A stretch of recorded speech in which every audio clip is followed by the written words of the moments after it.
अस्सलामुअलैकुम तव्हां ॾिसी रहिया आहियो TN न्यूज़। ब्रेकिंग न्यूज़ तव्हांखे ॾियूं था धाॿेजी खां। धाॿेजी लॻ वाटर बोर्ड जी मेन हॉल में कपड़ा धोईंदे मासूम नैंगरी ॿुॾी फोत।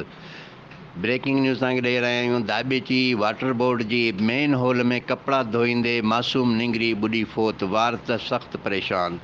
ख़बर मूजिबि धाॿेजी लॻ बिलाल नगर वटि कराची खां पाणी सप्लाई कंदड़ मेन हॉल में 7 वरनि जी मासूम नैंगरी बख़्तावर बंड पेर तिरकण सबबि मेन हॉल में ॿुॾी वई। घणी ॻोल्हा बावजूदि पतो न पइजी सघियो। इन ई मौक़े ते अब्दुल लतीफ़ बंड ॿुधायो त मुंहिंजी मासूम नैंगरी कपड़ा धोईंदे मेन हॉल में किरी पई, जंहिंजी ॻोल्हा में वस वारनि मदद कनि।